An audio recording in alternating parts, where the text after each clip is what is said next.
Hello mga langga, ako po ang inyong Mama Ana, nagalaan, nakakarating kahit saan. Tingnan nyo ngayon nasaan ba ako? Nasa aming palayan, pero hindi pa yan ang palayan namin ha, guys, hindi pa yan. Doon pa kami sa unahan. Ayan, nangaagaw na naman tayo eh. Hindi sa atin yan, syempre.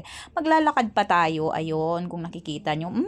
Ang ganda. Nakikita nyo ba yan? Ang ganda ng palay. Ang taba-taba. Pero hindi sa amin yan, guys, ha? Wag mag-angkin. Feeling. Doon pa tayo sa unahan. Wag mag-aangkin ng palayan na hindi atin. Yan, hindi rin atin yan. So, bago tayo makakarating sa aming palayan, kailangan nating dumaan dyan, guys. Kaya nyo ba yan? Kaya natin to. Alam nyo ba? Nung una ako nakarating dito, mga grade 1 pa ako noon. Sumasama ako sa papa ko kasi yung papa ko ay isang farmer.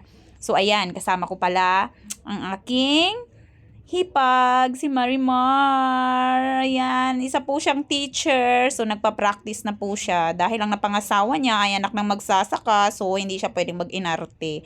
O ayan, nakita niyo ang linaw ng tubig. Parang pwedeng inumin. O hindi pwedeng inumin yan ha. Syempre alam niyo naman, hindi pwedeng inumin yan. So, ayan nga, nakikita na namin. So, nagpasyal kami dyan. Kasi, ayan yung papa ko. Ayan. Dahil sa tagal ng panahon na, 'di ba, na hindi na ako nakakalakad sa pilapil. Tingnan nyo, ang hirap magbalanse. Alam nyo ba naman kung bakit? Yung napangasawa ko, mangingisda. 'Di ba? Mahihirapan tayo ngayon magbalanse sa tagal ng panahon na hindi tayo nakapaglakad sa pilapil. Uy, tingnan nyo. Ayan, nagpaan na nga ako kasi nga ang dulas-dulas. 'Di ba? Nagsandals pa kasi yung lola nyo. Hirap-hirap na ang daan eh. Nagsandals pa. 'Di ba? Ayan, magpapaa tayo para mas madali tayo makapaglakad. Ayan, nakikita nyo yan. Ayan, kabilaan. Amin yan, guys. 'Di ba? Ang lapad ng mamanahin ko. Feeling, apat kaming magkapatid, so apat kaming maghahati, 'di ba? Inangkin ko na naman. Ayan, kasama ko yung pangatlo kong kapatid, 'di ba? Yan ang aming panganay na lalaki.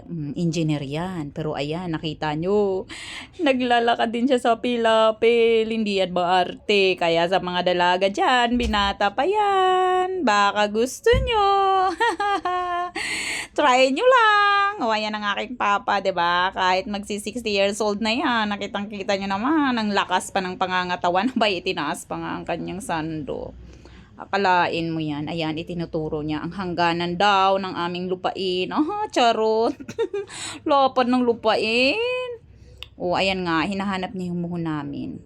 Tinuturo niya kasi daw in case na mawala siya, ay wag naman sana, 'di ba? Gusto pa namin makasama ang aming papa. Ayan, amin daw 'yan, ipinapakita niya. 'Di ba?